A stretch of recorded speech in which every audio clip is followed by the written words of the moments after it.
நம்ம கேட்கறதெல்லாம் கடவுள் கொடுக்க மாட்டாரு அப்படின்னு நினைக்கிறோம்ல. ஆக்சுவலி நம்ம கேட்கறத அப்படியே கடவுள் கொடுத்துருவாரு.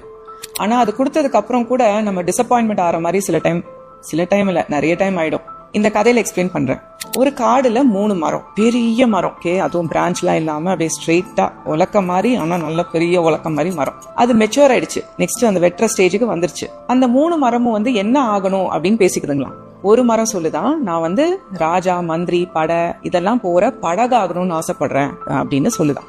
அடுத்த மரம் சொல்லுதான், நான் ராணி வச்சிருக்கிற வைரம், வைடூரியம், அந்த ப்ரெஷியஸ் ஜுவல்ஸ் அதெல்லாம் வைக்கிற ஒரு செஸ்ட், ட்ரெஷர் செஸ்ட் ஆவேன் அப்படின்னு சொல்லுதான்.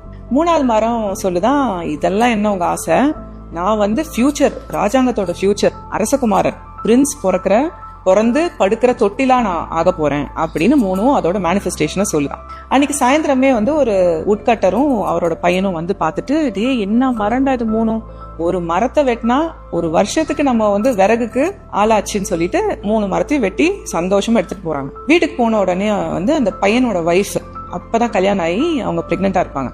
பிறக்க போற குழந்தைக்கு எனக்கு இந்த மரத்துல ஒரு தொட்டில் பண்ணி கொடுங்க அப்படின்னு கேக்குறாங்க. சரின்னு சொல்லிட்டு ஒரு மரத்தை அதுக்கு யூஸ் பண்ணிக்கிறாங்க. அந்த உட்கட்டரோட வைஃப் இப்ப மருமகளுக்கு கேட்ட உடனே தொட்டில் பண்ணி கொடுத்துட்டீங்க, நான் எவ்வளவு நாளா ஒரு பீரோ கேட்டுட்டு இருக்கேன், ஏதோ என்னோட வீட்டுல இருந்து போட்ட நகை, கொஞ்சம் நகை, இந்த புடவையெல்லாம் வைக்கிறதுக்கு இவ்வளவு நாளா நீங்க பண்ணவே இல்லைன்னு சண்டை போடும்போது எதுக்குடா வாம்புன்னு சொல்லிட்டு அந்த வைஃபுக்கு ஒரு டப்பா பண்ணி கொடுத்துடுறாரு அந்த மரத்துல.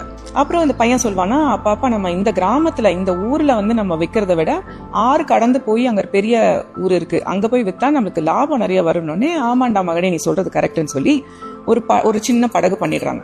ஒரு நாள் நைட் என்ன ஆகுது, திடீர்னு மழையில தட்டுறாங்க யாரோ. போய் பார்த்தா அந்த ஊரு ராஜா, அவங்க மனைவி, குழந்தை, மினிஸ்டர், அப்புறம் கூட பாதுகாக்கிறதுக்கு 2 பேர் எல்லாம் நிக்கிறாங்க. என்னன்னா எதிரி நாடு படை சூழ்ந்துருச்சு. அவங்க தப்பிக்கிறது முடியாததுனால பக்கத்துல இருக்கிற நெய்பரிங் நாட்டுக்கு போய் ஹெல்ப் கேட்கணும். நானும் மந்திரி எல்லாம் போயிட்டு வந்துடுறேன், என்னோட ராணி குழந்தை இன்னைக்கு நைட் இங்க இருக்கட்டும் ஹெல்ப் கேட்கிறாரு ராஜா.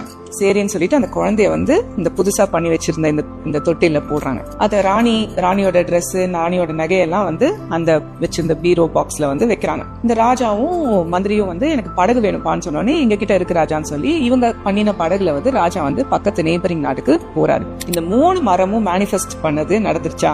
ஆனா அவங்க நினைச்சது வேற மாதிரி, நடந்தது வேற மாதிரி. நம்மளாம் என்ன பண்றோம் தெரியுமா, கடவுளுக்கே கன்சல்டன்ட். எது எப்ப நடக்கணும், எப்படி நடக்கணும், எந்த வழியா நடக்கணும் அப்படிங்கறத எல்லாத்தையும் நம்ம பிரேயருங்கிற ஒரு ரிப்போர்ட் மாதிரி கடவுள்கிட்ட கொடுத்து அது நடக்கணும்னு எதிர்பார்க்கிறோம். அதுக்கு பதிலா எனக்கு என்ன நல்லதோ அது உங்களுக்கு தான் தெரியும் கடவுளே, நீங்க பார்த்து செய்யுங்க அப்படின்னு கடவுள் கிட்ட விட்டுட்டோம்னா பெஸ்ட் ஆஃப் த பெஸ்டா நம்ம லைஃப்ல எல்லாம் அமையும். இதுதான் மேனிஃபெஸ்டேஷனோட ட்ரிக். யாருக்குமே நீங்க நல்லா இருக்கிறது பிடிக்காது. நீங்க ஏதாவது ஒண்ணு பண்ண ஆரம்பிக்கும் போது யாருமே உங்களை என்கரேஜ் பண்ணவே மாட்டாங்க. உங்க ஃபேமிலி, உங்க ஃப்ரெண்ட்ஸ், யாருக்குமே நீங்க நல்லா இருக்கிறது பிடிக்காது. என்னுடைய அனுபவத்துல சொல்றேன். நீங்க மேபி நல்லா இருக்கலாம், ஆனா அவங்கள விட நீங்க நல்லா இருந்துடவே கூடாதுன்னு நினைக்கிறவங்க தான் இன்னைக்கு உலகத்துல அன்பார்ச்சுனேட்லி அந்த மாதிரி ஒரு உலகத்துல தான் நம்ம என்ன பண்றோம், வாழ்ந்துகிட்டு இருக்கோம். முடியாதுன்னு தான் சொல்றவங்க உங்களை சுத்தி இருப்பாங்க. நீங்க ஜெயிக்காம இருக்கிறதுக்கு என்னென்ன பண்ண முடியுமோ எல்லாத்தையும் பண்ணுவாங்க. ஆனா உங்க மைண்ட் செட்ல நெகட்டிவான ஆட்களுக்கு நான் தூரம் தான் இருப்பேன். கூட பிறந்தவங்களா இருந்தாலும் ஓரளவுக்கு மேல நீங்க நல்லா இருந்தா ரியாலிட்டியை பேசுறேன். இப்ப தெரியாது, அவங்களுக்கு ஒரு ஃபேமிலி, உங்களுக்கு ஒரு ஃபேமிலி எல்லாம் வரும்போது அவங்கள விட நீங்க பெட்டரா வரும்போது அவங்களுக்கு அது பல நாள ஜீர்ணிக்க முடியாது. இன்னைக்கு நான் உலகத்தை பாத்துக்கிட்டு இருக்கேன், நீங்க எல்லாம் பாக்குறதுக்கு இன்னும் டைம் ஆகும்.